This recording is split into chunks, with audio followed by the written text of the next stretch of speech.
रिजवान की जो क्वालिटी है वो ये है कि वो पहली 40-50 बॉल तो इतने सुकून से खेलते हैं, उधक उधक के हाँ, बिल्कुल ऐसा लग कुछ लोग कहते हैं कि वो बेलचा मार रहे होते हैं।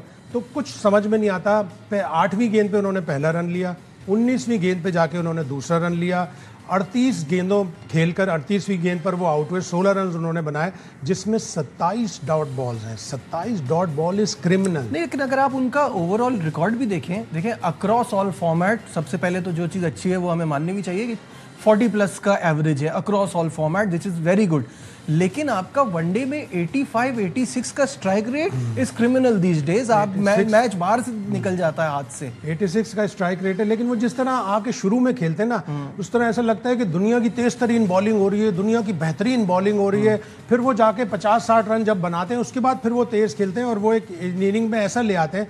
बार बार आप 50-60 पे नहीं पहुंचोगे, आप 16 रन पे भी आउट हो गए, आप 31-32 पे भी आउट हो गए।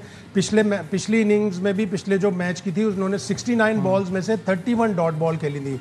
बाबर आजम ने 64 में से 42 यानी 65% डॉट बॉल खेली थी दोनों। वो आप ये देखें कि आपने 133 बॉल्स खेलकर दोनों ने मिलाकर 100 रन बनाए थे, और आप ऐसी जगह पे मैच को छोड़ के गए कि 76 गेंदों पे 101 रन चाहिए थे। वो तो डेब्यूटेंट था हसन नवाज और हुसैन तलत, वो दूसरा भी डेब्यू से कम नहीं था। दोनों मैचों में उन दोनों ने अच्छी इनिंग्स खेली है, और रन बॉल से ज्यादा हसन तो 100 प्लस के स्ट्राइक रेट से खेला है, हुसैन तलत रन बॉल के करीब करीब खेल रहा है। अच्छा, ये तो आप इस वाले स्ट्राइक रेट से बाबर का 87 का स्ट्राइक रेट है, रिजवान का 86 का स्ट्राइक रेट है, और इस वक्त हैरी ब्रूक का सबसे ज्यादा 2000 रन टेस्ट जिसने भी बनाए 87.5 टेस्ट में उसका स्ट्राइक रेट है। आप जी उस स्ट्राइक रेट से खेल रहे हैं जिससे दुनिया टेस्ट के स्ट्राइक रेट से। बिल्कुल सही बात है।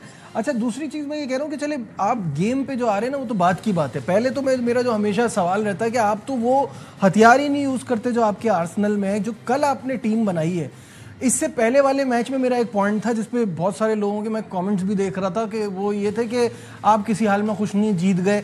मेरा सवाल ये है कि पाकिस्तान के लिए अगर सलमान अली आगा और साइम अयूब 10-10 ओवर करा रहे हैं तो इससे ज्यादा बदकिस्मती की बात कोई नहीं है।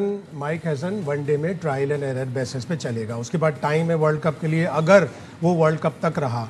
ऑल्दो के पाकिस्तान का जो भी कोच होता है वो अबूरी कोच होता है, वो इंटरिम कोच होता है, तो उसके बाद टाइम है, इसलिए वो ट्रायल एंड एरर बेसिस पे कर रहा है। कल सुफियान मुकीम को भी खिलाना चाहिए था, 100% खिलाना चाहिए। नवाज को इतना वो कॉन्फिडेंस कर रहा है। कल नवाज ने जो बैटिंग की है कमाल है, 24 गेंदों पे सिर्फ 5 रन।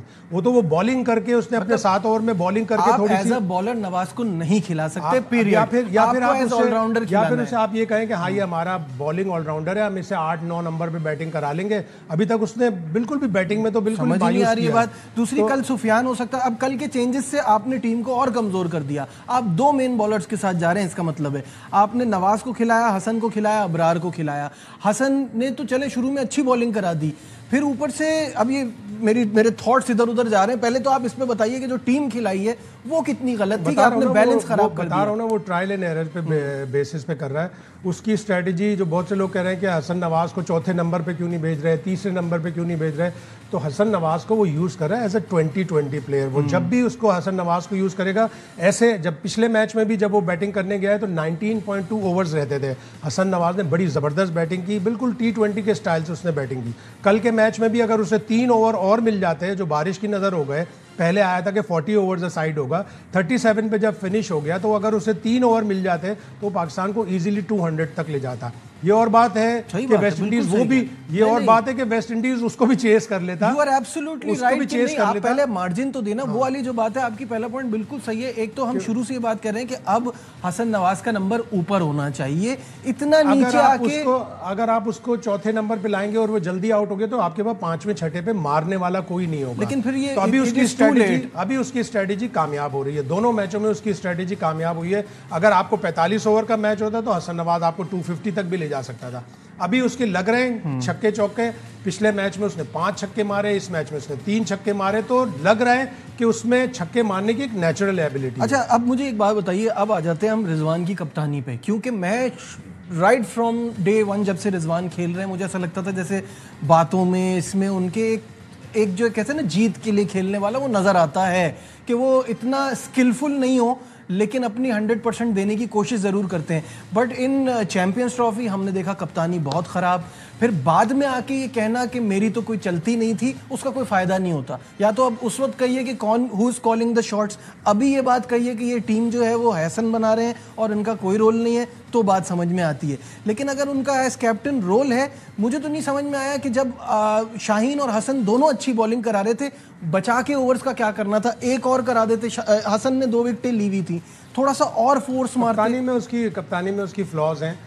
जब स्पिनर्स लेके आए वो उन्होंने यूज़ किया कि नहीं मैं सलमान को और साइम से ओवर्स करा लूंगा। 16 ओवर तक मैच पाकिस्तान के काबू में था, 64 पे 2 आउट थे। बिल्कुल आपको अगले ओवर में 21 ओवर में आपने स्कोर, ना सिर्फ स्कोर बचाना था बल्कि आपको विकेटें भी लेनी थी। वो आपको विकेटें नहीं मिली। 17वें ओवर में शाहीन के 17 रन बन गए। 18वें ओवर में जब वो उस वक्त शाहीन को लाना भी दोबारा, शेफेन रादरफोर्ड का आपको पता है कि वो स्पिनर पे स्ट्रगल करता है, आपने लाके उसको शाहीन दे दिया, वो वहां पे उसका बिल्कुल हाथ खुल गया। वहां गलतियां हुई और वही आपको कॉस्ट कर गया मैच। फिर आपके 18वें ओवर में 20 रन बन गए सलमान आगा के। वो वाला ओवर अगर कोई प्रॉपर कर जाता 17 और 18वां, तो पाकिस्तान को थोड़ी सी वो विकेटें नहीं मिली, उसका एक बड़ा प्रॉब्लम, बहुत प्रॉब्लम है।